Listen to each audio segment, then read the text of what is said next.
Hi hello வணக்கம், நான் உங்கள் தினேஷ். இது டேக் ரெஸ்பெக்ட்.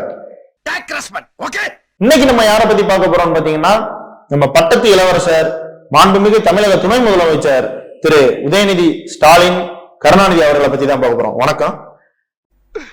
இன்னைக்கு என்னெல்லாம் பண்ண போறாரோ. அண்ணனோட பேருக்கு பின்னாடி வர ரெண்டு பேரை எடுத்துட்டோம்னு பாத்தீங்கன்னா அண்ணன் யாருன்னு தெரியாது. அதனாலதான் நான் அந்த ரெண்டு பேரை யூஸ் பண்ணிக்கிட்டேன். அண்ணனோட அரசியல் வரலாறு பார்த்தோம்னா ரொம்ப சின்னதுங்க, ஆனா பதவி ரொம்ப பெருசுங்க. சோழர் பரம்பரையில் ஒரு எம்எல்ஏ. அண்ணனோட அரசியல் வரலாறு என்ன தெரியுமா? முதல்ல முதலமைச்சருக்கு பேரனா இருந்தாப்புல, அப்புறம் என்னன்னாப்புல முதலமைச்சருக்கு மயனா இருந்தாரு, இப்ப துணை முதலமைச்சரா இருக்காரு. அடுத்து என்ன வரணும் எல்லாருக்கும் தெரிஞ்ச விஷயம் தானே. ஏங்க, இன்னொரு தடவை வந்துகிட்டு இருக்காராங்க, அவரையும் பாத்துக்குங்க. இத பத்தி கட்சி நிர்வாகிகளுக்கே கவலை இல்லைங்கிற போது ஓட்டு போடுற மக்கள் நம்மளுக்கு என்ன?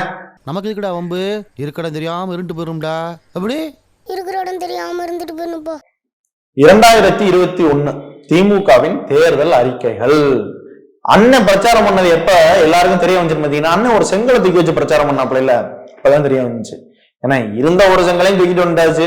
இப்ப உங்க ஆளுல வந்துட்டு ஆஸ்பத்திரி எங்க கட்டுறதுன்னு தெரியாம இடம் தெரிய தெரிஞ்சுட்டு இருக்காங்க.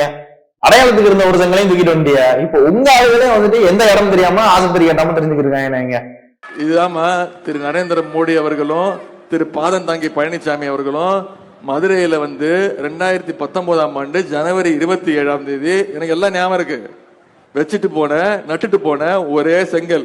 இப்ப நீங்க செங்கலை தூக்கிட்டு வந்தனால ஆஸ்பத்திரி கட்டாம இருக்காங்க. உங்க தேர்தல் அறிக்கை என்ன நிலுவையில இருக்கு? சரி, இது மட்டுமா நிலுவையில இருக்கு? என்ன எத்தனையோ வாங்க பார்ப்போம். நீட் தேர்வு ரத்து. ரத்து பண்ணிட்டீங்களா? இந்தியாவில இருக்க எல்லா மாநிலத்திலுமே நீட் தேர்வு இருக்கு, இங்க மட்டும் நீங்க ரத்து பண்றேன்னு சொல்றீங்க. கழகம் ஆட்சிக்கு வந்ததுன்னா கண்டிப்பா நீட் தேர்வு ரத்து செய்யப்படும். எங்களுக்கு தெரியும் எப்படி ரத்து பண்ணணும்னு, நமக்கு தலைவருக்கு தெரியும். அதை சொன்னா கூட இந்த ஆட்சியாளருக்கு பாருங்க, எதுவுமே சொந்த புத்தியும் கிடையாது. நம்ம கிட்ட கேக்குறாங்க அது எப்படி பண்ணும். அதெல்லாம் ரகசியம், சொல்றதுக்கு இல்ல. கொஞ்சம் சொல்லேன்ப்பா ஏன்னு. அதான் சொல்றதுக்கு இல்லன்றல்ல. அது எப்படின்னு அந்த ரகசியம் உங்களுக்கு தானே தெரியும். 26ல சொல்லுங்கண்ணே. எப்படி இதே தானே அங்கேயே சொல்ல போறீங்க? சரி, நம்ம அடுத்ததுக்கு போயிடுவோம். இந்த தேர்தல் அறிக்கைகளை பத்தி பார்த்தோம்னா அப்படியே போயிட்டே இருக்குங்க. ஏன்னா எதுவுமே நிறைவேற்றினது கிடையாதுல்ல, எல்லாமே நிலுவையில தான் இருக்கு. சரி, என்னப்ப 2026லயே நம்மளுக்கு இதே தேர்தல் அறிக்கை தானே வரப்போகுது, நம்ம அப்ப பாத்துக்குவோம். இப்ப நம்ம அண்ணன் என்னென்ன பண்ணாருன்னு நம்ம எல்லாருக்கும் தெரியும். ஆனா என்னென்ன பண்ணாம இருந்திருந்தா நல்லா இருந்திருக்கும் அப்படிங்கிறத பத்தி இப்ப பார்ப்போம். இது வந்துட்டு ஒரு பேரிடர் காலங்க. இது இந்த டிசம்பர் வந்துட்டாலே வந்துட்டு இயற்கை சீற்றம், அதை யாராலையும் தடுக்க முடியாது. ஆனா தடுப்பு நடவடிக்கைகள் நம்மளால எடுக்க முடியும். வருஷம் வருஷம் எடுத்துக்கிட்டே தான் இருக்கீங்க. வருஷம் வருஷம் தேங்க நேரத்திலே தண்ணி தேங்கிக்கிட்டே தான் இருக்கு. அதே மாதிரி இந்த வருஷமும் பாத்தீங்கன்னா ஒரு பெரிய பாதிப்பு இந்த புயல்னால நம்மளுக்கு.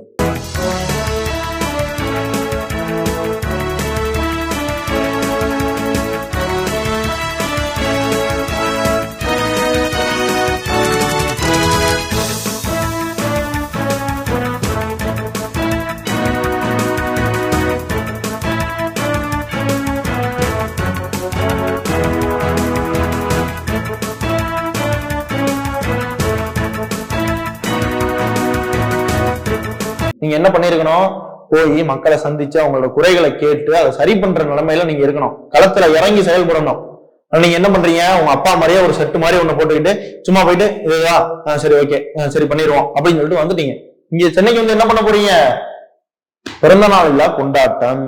பட்டத்து இளவரசருக்கு பிறந்த நாள் விழா. ஒரு மாசம் சென்னை தெற்கு ஒரு மாதம் முழுவதும் பிறந்த நாள் விழா. இந்த டேட்டா இருக்கு. இந்த பிறந்தநாள் விழாக்கான விளக்கத்தை சொல்றேன் கேளுங்க. கோவை சம்பத் இவர் எங்க விழா நடத்துறாரு?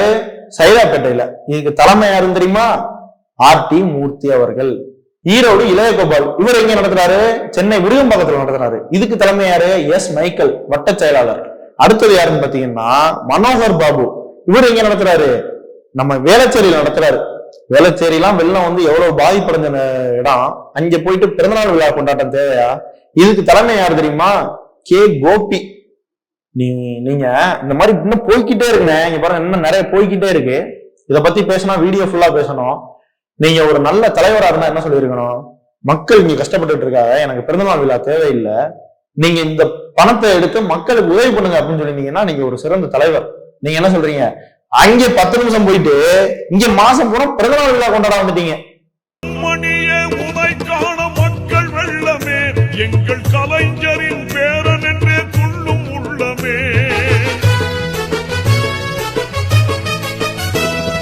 கண்மணியே உனைக்கான மக்கள் வெள்ளமே, எங்கள் கலைஞரின் பேரன் என்றே துள்ளும் உள்ளமே. அண்ணாவின் பெரியாரின் கொள்கை வெல்லுமே, அண்ணாவின் பெரியாரின் கொள்கை வெல்லுமே. நீ 1000 பிறை காண வாழ்த்து சொல்லுமே, நீ 1000 பிறை காண வாழ்த்து சொல்லுமே. கழகத்தின் வளர்பிறையே, கலைஞரின் தலைமுறையே, ஏறுநிகர் இளைஞர்களின் ஏற்றமிகு தளபதியே. 10 வயசு குழந்தை இல்லைனே நீங்க பிறந்தநாள் விழா கொண்டாடுறதுக்கு.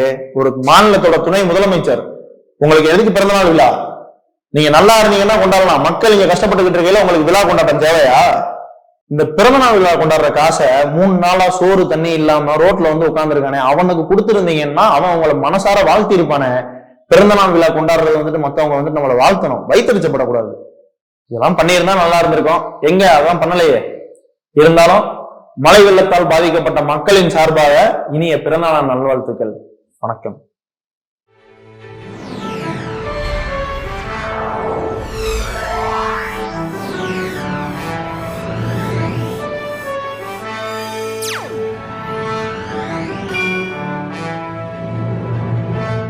News 6 TV, உண்மை நேர்மை.